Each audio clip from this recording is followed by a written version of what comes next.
ಕಲಾ ಪ್ರದರ್ಶನವನ್ನು ಏರ್ಪಾಡು ಮಾಡುವಂತಹ ಸಮಯ. ಯಾರು ಕೈ ಕಟ್ಟಬಾರ್ದು, ಕಣ್ಣು ಮುಚ್ಚಬಾರ್ದು. ಕೈ ಕಟ್ಟಿದ್ರೆ ನಮ್ಮ ಆಟ ಕಟ್ಟಿದಾಗ, ಕಣ್ಣು ಮುಚ್ಚಿದ್ರೆ ನಾವು ಆಡುವಂತಹ ಆಟ ನೋಡ್ಲಿಕ್ಕೆ ಆಗುವುದಿಲ್ಲ. ಅನೇಕ ಸಂಖ್ಯೆಯಲ್ಲಿ ಬಂದಿದ್ದೀರಿ. ಹೌದೌದು.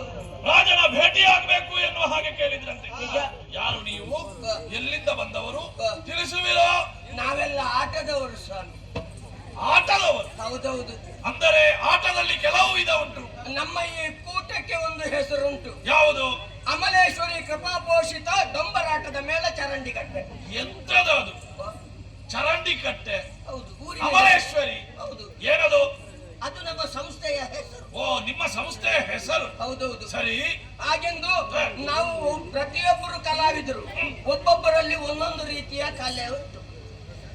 ಅದನ್ನೇನಾದ್ರೂ ಔಷಧಿ ಮಾಡಿ ತೆಗೀಬೇಕು. ಅದು ಹೋಗುವಂತ ಔಷಧಿಯಿಂದ ಹೋಗುವಂತದ್ದಲ್ಲ.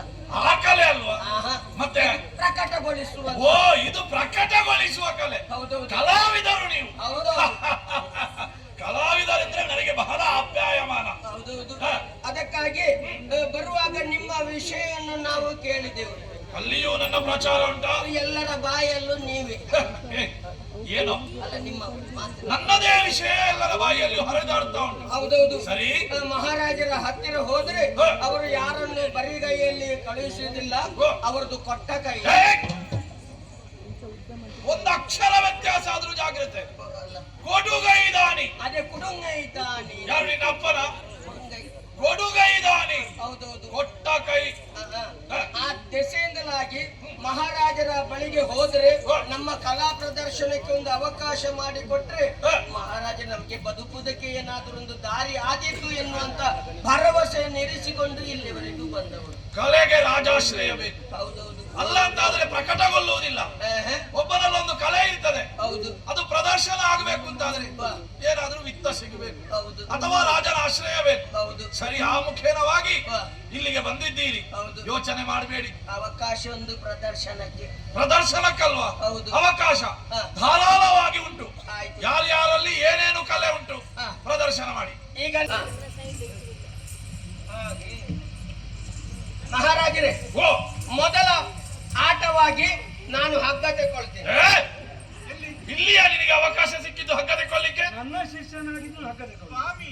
ಹಾಗಲ್ಲ ಗುರುಗಳೇ, ನಮ್ಮ ಮೊದಲ ಆಟ ಹಗ್ಗದಿಂದ ಅಂತ. ಓ, ಹಗ್ಗದಿಂದ ನಿಮ್ಮ ಆಟ ಪ್ರಾರಂಭ? ಹೌದು. ಸರಿ ಸರಿ. ಈ ಹಗ್ಗ ಮೇಲೆ ನಡೆಯುವುದು. ಏನು?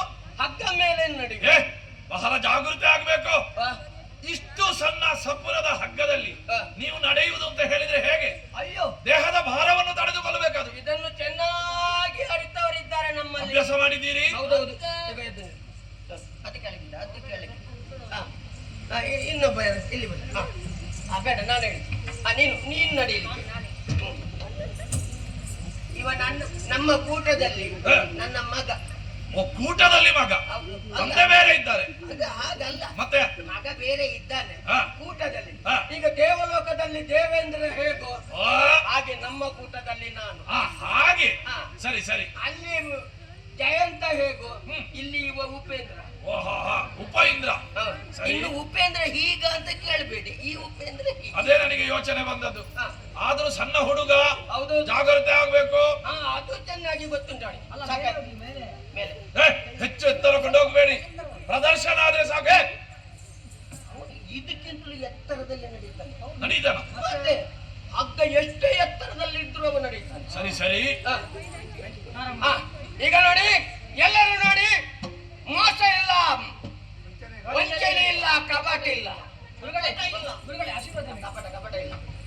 ಎಲ್ಲರ ಕೈಯಲ್ಲಿ ನೀನು ಆಶೀರ್ವಾದ ಬೇಡ್ತಾ ಇದ್ರೆ ಹೊತ್ತಾಗುತ್ತದೆ. ನೋಡಿ ನೋಡಿ ನೋಡಿ, ಹಗ್ಗ ಮೇಲೆ ನಡೆಯುವುದು. ಆ ಒಂದು, ಆ ಎರಡು, ಆ ಮೂರು. ಚಪ್ಪಲ್ ತಟ್ಟಿ.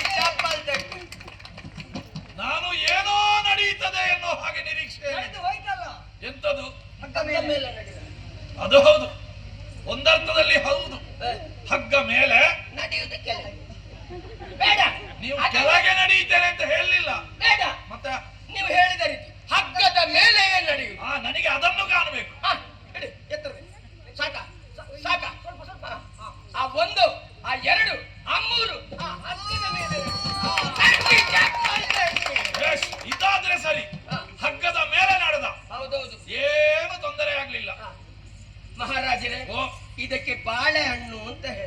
ಏನು ನನಗೆ ಪಾಠ ಮಾಡುವುದಾ ನೀನು?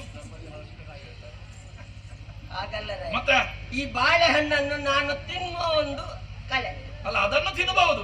ದೊಡ್ಡ ಹಲಸಿನ ಹಣ್ಣಾದ್ರೆ ಒಬ್ಬನಿಗೆ ಕಷ್ಟ. ಇದು ಹಲಸಿನ ಹಣ್ಣಲ್ಲ, ಬಾಳೆಹಣ್ಣು. ಸರಿ, ಈ ಬಾಳೆಹಣ್ಣನ್ನು ಕೈಯಲ್ಲಿ ಮುಟ್ಟದೆ ತಿಂತೀನಿ. ಕೈಯಲ್ಲಿ ಮುಟ್ಟದೆ? ಹೌದು, ತಿನ್ಬೇಕಿದ್ರೆ ಕೈಯಲ್ಲಿ ಹಿಡಿಬೇಕಲ್ಲ. ಏನಾದ್ರೂ ಪಾತ್ರೆ ಬೇಕೋ? ಪಾತ್ರೆ ಬೇಡ.